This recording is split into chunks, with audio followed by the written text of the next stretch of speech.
नमस्कार साथियों, आप देख रहे हैं दर्पण जीएस, जहां तैयारी नहीं सिलेक्शन की स्ट्रेटजी बनती है। अगर आपका लक्ष्य कॉम्पिटिटिव एग्जाम में सफल होना है तो यह चैनल आपके लिए है। यह हम हर टॉपिक को कॉन्सेप्ट, टाइमलाइन और एमसीक्यू एनालिसिस के साथ पढ़ते हैं ताकि एग्जाम हॉल में कोई कंफ्यूजन ना रहे। वीडियो शुरू करने से पहले लाइक जरूर करिए और चैनल को सब्सक्राइब कर लीजिए ताकि कॉम्पिटिटिव एग्जाम की पूरी जीएस सीरीज आप मिस ना करें।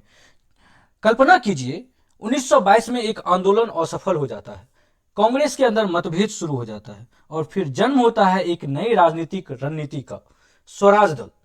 लेकिन क्या आप जानते हैं पूर्ण स्वराज का प्रस्ताव कब आया, नेहरू रिपोर्ट किसने बनाई और साइमन कमीशन भारत कब आया? आज हम जानेंगे मॉडर्न हिस्ट्री के 10 ऐसे एमक्यू जिनमें 90% विद्यार्थी गलती करते हैं। चलिए शुरू करते हैं आज का टॉपिक।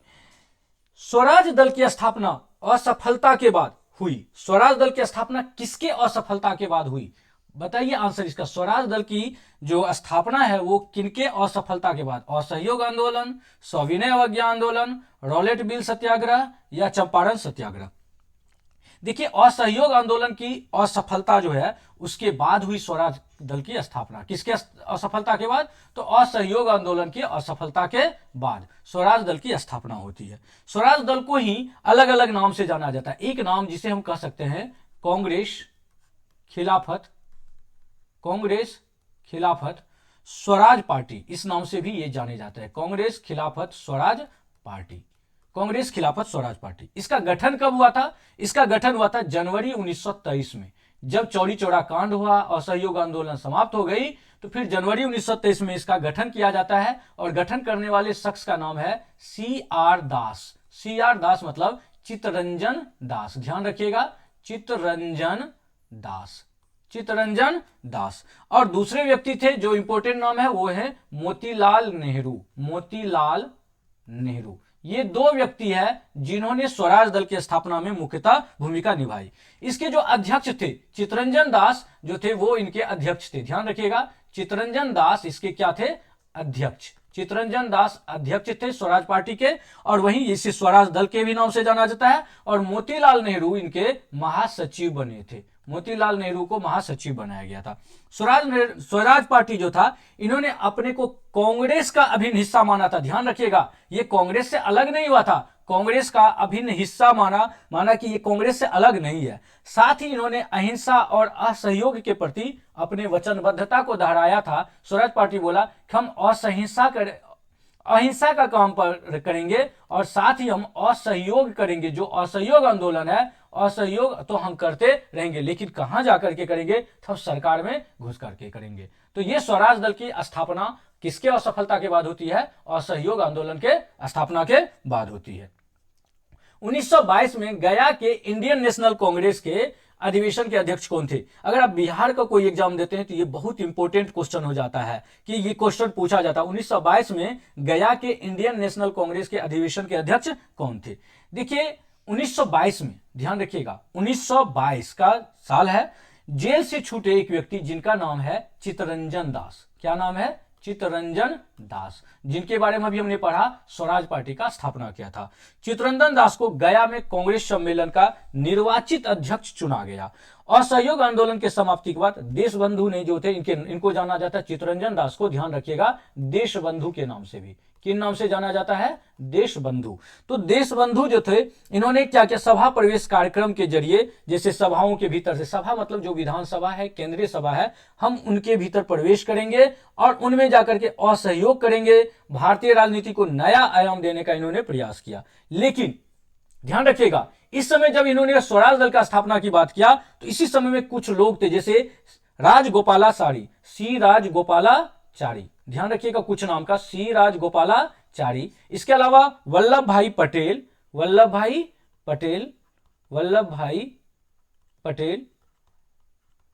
राजेंद्र प्रसाद, अयंगर साहब, NG रंगा, ये सारे व्यक्ति थे जिन्होंने प्रवेश में, जो सभा में था, केंद्रीय विधानसभा में चुन करके जाने का, इसका विरोध किया। इन लोगों ने कहा कि नहीं, हम इनमें नहीं जाएंगे, हम सरकार के, हम विधानसभा वगैरह में कहीं भी नहीं जाएंगे। इनका विरोध किया। लेकिन इस अधिवेशन में ही काउंसिल में प्रवेश न लेने का प्रस्ताव पारित हुआ। ये पारित हुआ कि काउंसिल में जो केंद्रीय विधानसभा उनमें हम शामिल नहीं होंगे, इसका पारित हुआ। लेकिन फिर भी चित्तरंजन दास ने क्या किया, त्यागपत्र दे दिया। 1922 के इंडियन नेशनल कांग्रेस के जो सर्वमान्य अध्यक्ष थे चित्तरंजन, इन्होंने अपने पद से त्यागपत्र दे दिया और इसके बाद इन्होंने कांग्रेस के भीतर ही स्वराज पार्टी की स्थापना की। तो 1922 में गया के इंडियन नेशनल कांग्रेस का अधिवेशन का अध्यक्ष कौन थे, तो आंसर होगा चित्तरंजन दास। लेकिन इसके बाद इन्होंने जैसे ही श्री राजगोपालाचारी, वल्लभ भाई पटेल, राजेंद्र प्रसाद जैसे व्यक्ति, इन्होंने जो सभा में था, सभा में प्रवेश का, केंद्रीय विधानसभा और विधानसभा में प्रवेश का जो विरोध किया, जिसके कारण चित्तरंजन दास ने अपने पद से त्यागपत्र दे दिया। तो ध्यान रखिएगा 1923 में स्वराज पार्टी का गठन किसने किया, अब इसका आंसर आप बताइए। 1923 में स्वराज पार्टी का गठन किसने किया। 1922 में जैसे इन्होंने त्यागपत्र दिया, अभी हमने चर्चा किया था 1923 में, 1923 के कौन से महीने में, जनवरी में, दिसंबर 1922 में चुना गया और इन्होंने त्यागपत्र दिया और 1923 में स्वराज पार्टी का गठन किसने किया। तो बिल्कुल सही आंसर, इसका आंसर सही बता रहे हैं आप, CR दास और मोतीलाल नेहरू, CR दास और मोतीलाल नेहरू। तो आंसर हो जाएगा सी नंबर। साइमन कमीशन पहली बार भारत आया, आंसर बताइए, साइमन कमीशन पहली बार भारत कब आया था। देखिए साइमन कमीशन पहली बार भारत जो है, साइमन कमीशन के बारे में समझते हैं थोड़ी सी। 1919 में, 1919 ये एक कानून बनता है, भारतीय परिषद अधिनियम, भारतीय परिषद अधिनियम, भारतीय परिषद अधिनियम, जिसे हम कहते हैं मॉन्टेग्यू चेम्सफोर्ड सुधार, मॉन्टेग्यू चेम्सफोर्ड सुधार, मॉन्टेग्यू चेम्सफोर्ड सुधार, ध्यान रखिएगा, मॉन्टेग्यू चेम्सफोर्ड सुधार। यानी कि मॉन्टेग्यू जो था वो भारत सचिव हुआ करता था उस समय में, और जो चेम्सफोर्ड थे वो भारत के वायसराय हुआ करते थे, तो इसीलिए इनका नाम रखा गया मॉन्टेग्यू चेम्सफोर्ड सुधार। इसके 10 वर्ष पूर्ण होने पे, कितने वर्ष पूर्ण होने पर, 10 वर्ष पूर्ण होने पर एक इसकी समीक्षा के लिए कि ये कानून कितने हद तक प्रभावी है, इसकी समीक्षा के लिए एक संवैधानिक आयोग गठन करने का प्रावधान किया गया था। कौन सा गठन, संवैधानिक, जो ये संवैधानिक बातें की गई थी उसके लिए एक संवैधानिक आयोग गठन करने की बात की गई थी 10 वर्ष पूर्ण। लेकिन और आयोग को क्या देखना था, आयोग को देखना था कि अधिनियम जो है प्रैक्टिकली में जो है वो कहां तक सफल रहा और उत्तरदायी शासन की दिशा में ये कहां तक प्रगति कर सका। लेकिन ब्रिटेन में उस समय में कंजर्वेटिव पार्टी का सरकार हुआ करता था। कौन सा, ध्यान रखिएगा, कंजर्वेटिव पार्टी। कंजर्वेटिव पार्टी की जो सरकार हुआ करता था, उन्होंने इसकी समीक्षा के लिए 2 वर्ष पहले ही, 2 वर्ष पूर्व मतलब 1927 में, ध्यान रखिएगा कब, 1927 में इन्होंने साइमन कमीशन की नियुक्ति की। किसकी नियुक्ति की, साइमन कमीशन की इन्होंने नियुक्ति किया। और साइमन कमीशन में जो नियुक्ति किया, इसमें साइमन कमीशन क्यों नाम पड़ा, तो साइमन कमीशन इसका नाम पड़ने के पीछे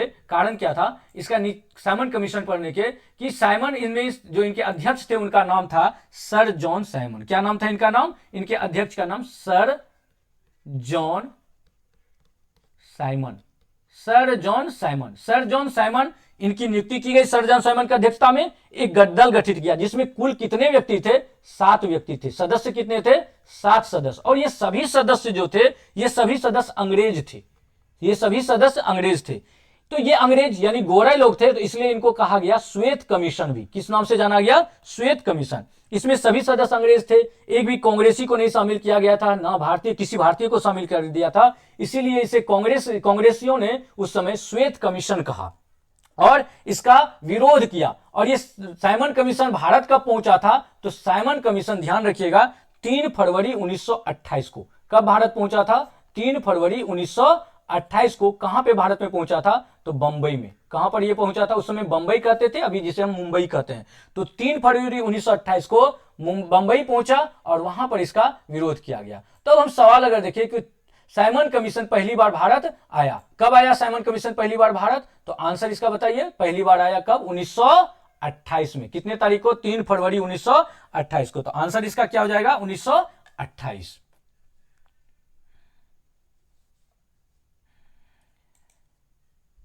रिक्त स्थानों की पूर्ति कीजिए।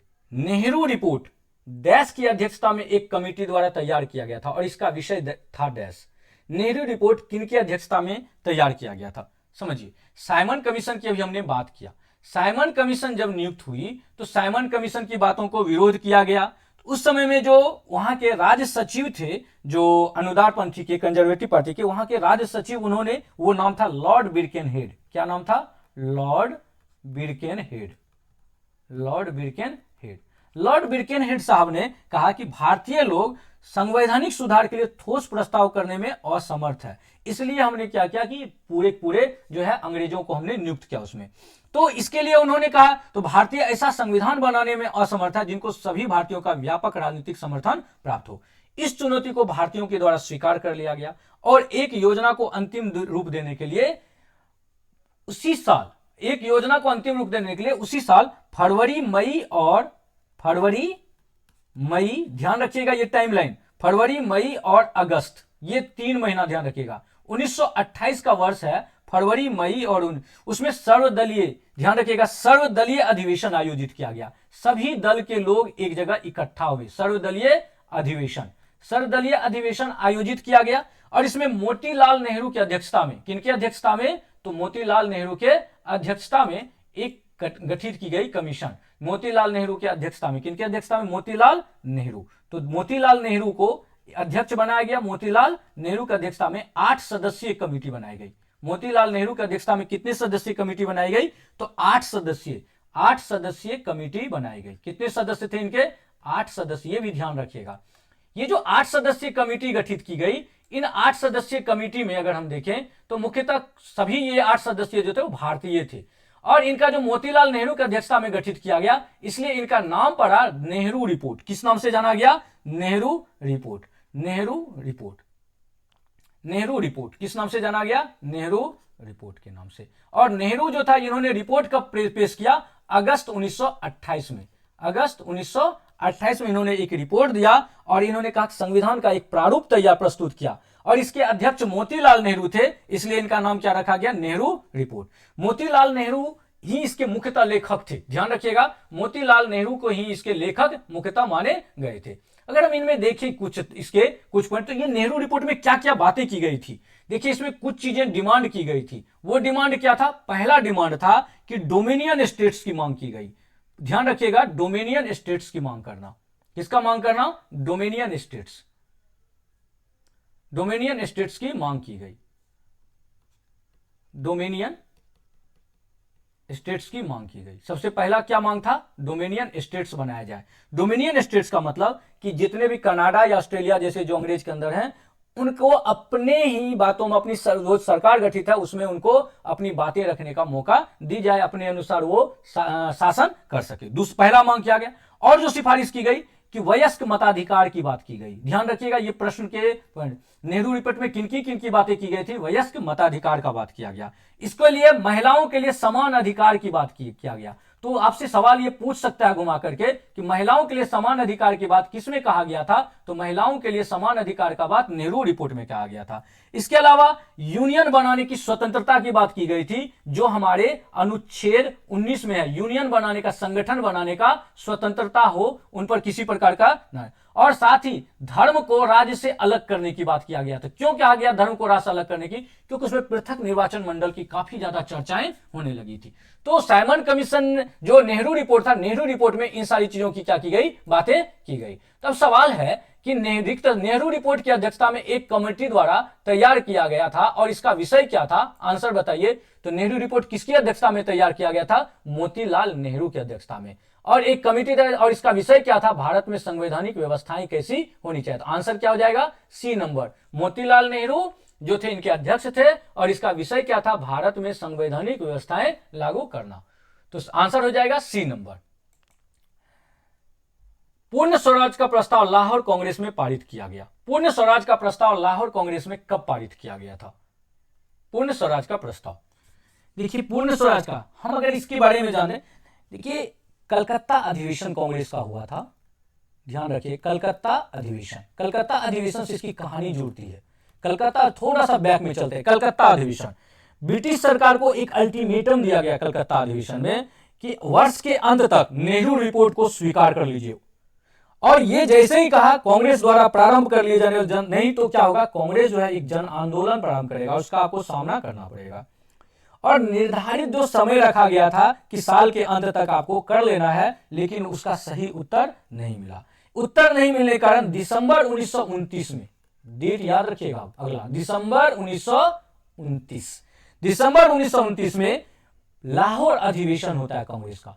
और उस समय में अध्यक्ष कौन थे लाहौर अधिवेशन में, तो बिल्कुल सही, जवाहरलाल नेहरू, पंडित जवाहरलाल नेहरू। पंडित जवाहरलाल नेहरू वहां के अध्यक्ष थे। तो इन्होंने जवाहरलाल नेहरू की अध्यक्षता में कांग्रेस का ये ऐतिहासिक लाहौर अधिवेशन शुरू हुआ। इसमें पंडित जवाहरलाल नेहरू की अध्यक्षता वाली जो कांग्रेस थी, इसमें घोषणा किया गया कि मुझे क्या चाहिए, तो हमें चाहिए पूर्ण स्वराज।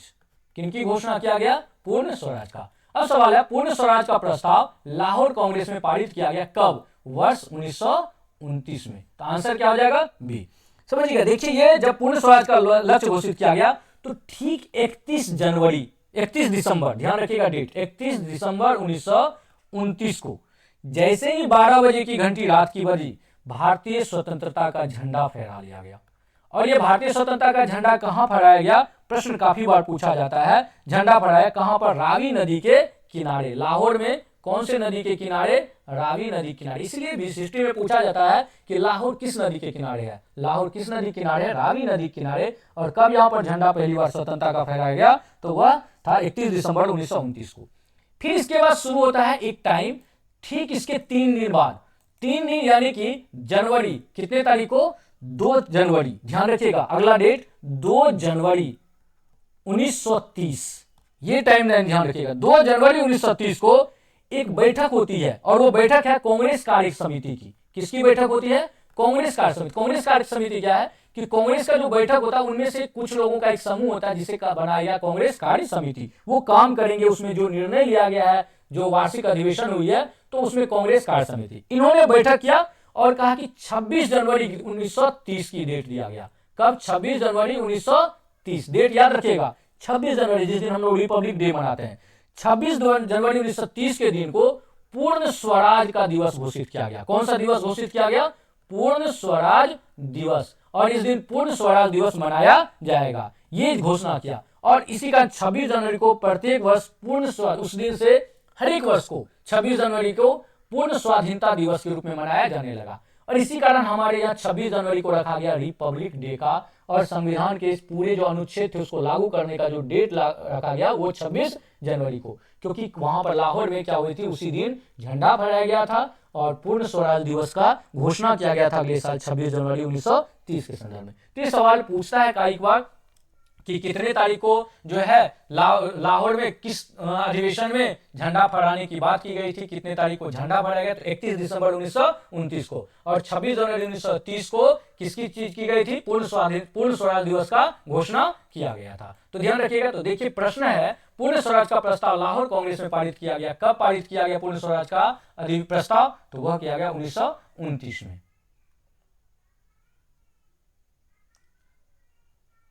भारतीय राष्ट्रीय कांग्रेस द्वारा किस दिन को पूर्ण स्वराज दिवस घोषित किया गया था? तो देखिए ऐसे भी आपको क्वेश्चन में बना सकता है कि इस तरीके से आपको डेट दे देता है, आप इससे बिल्कुल परेशान मत होइएगा। देखिए ये 26 जनवरी 1930 घुमाता है, बस क्वेश्चन को हल्का सा ट्विस्ट किया और थोड़ी देर के लिए लगता है ये क्या दे दिया। आप अगर दिमाग को शांत रखेंगे एग्जाम हॉल में तो आसानी से जैसे प्रश्न बन जाया करता है। तो भारतीय राष्ट्रीय कांग्रेस द्वारा किस दिन को पूर्ण स्वराज दिवस के रूप में घोषित किया? 26 जनवरी 1930 को।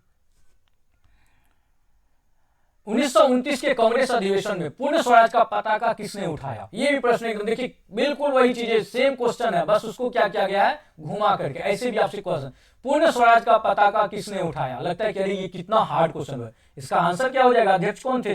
पंडित जवाहरलाल नेहरू। ठीक वही पूछ रहा है लाहौर अधिवेशन के संदर्भ में, कि लाहौर अधिवेशन में जो था वो पंडित जवाहरलाल नेहरू ने इसका पताका उठाया था।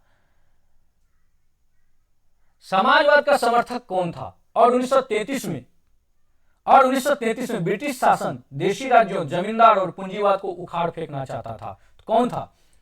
आंसर बताइए। देखिए अगर आप हमारे चैनल पर नए हैं तो हमारे चैनल को लाइक कर दीजिए, सब्सक्राइब कर दीजिए, ताकि आपको जीएस की पूरी सीरीज मिलते रहे। आप अपने दोस्तों के साथ भी शेयर करिए और कमेंट बॉक्स में भी लिखते रहिए। आप बताइए इसका आंसर क्या होगा? समाजवाद का समर्थक कौन था और 1933 में ब्रिटिश शासन देशी राज्यों, जमींदारवाद और पूंजीवाद को उखाड़ फेंकना चाहता था? आंसर बताइए इसका। बिल्कुल सही बता रहे, देखिए जवाहरलाल नेहरू ही थे। इनका आंसर क्या हो जाएगा? जवाहरलाल नेहरू। जवाहरलाल नेहरू समाजवाद के समर्थक थे। देखिए 1933 ईस्वी, ध्यान रखिएगा 1933 ईस्वी में ब्रिटिश शासन, ये घोषणा जो की गई थी, ब्रिटिश शासन देशी राज्य मतलब कौन? जहां पे राजा रजवाड़ा का जगह होता है, और जमींदार जो होते थे और पूंजीवाद, इनको उखाड़ फेंकने की घोषणा की गई थी। देखिए नेहरू जी जो थे ये नवंबर 1927 में, डेट याद रखिएगा कब, नवंबर 1927, इसमें वो सोवियत संघ का यात्रा किया था। सोवियत संघ का यात्रा कब किया था, ये नवंबर 1927 को। और नेहरू वाले जो थे ये सोवियत संघ के समाजवाद से काफी ज्यादा प्रभावित हो गए थे, जो जिसे हम रसिया अभी कहते हैं, वहां के समाजवाद से काफी ज्यादा प्रभावित थे। तो इन्होंने इसी से प्रभावित होकर के इस तरह का घोषणा किया था कि जवाहरलाल नेहरू ने कि ब्रिटिश शासन देशी राज्यों, जमींदारवाद और पूंजीवाद को उखाड़ फेंकना चाहता था। आंसर क्या हो जाएगा, बी नंबर। तो इस तरह से आप हमारे चैनल पर बने रहिए, फिर हम अगले वीडियो लेकर के आएंगे आपके लिए। तब तक के लिए जय हिंद।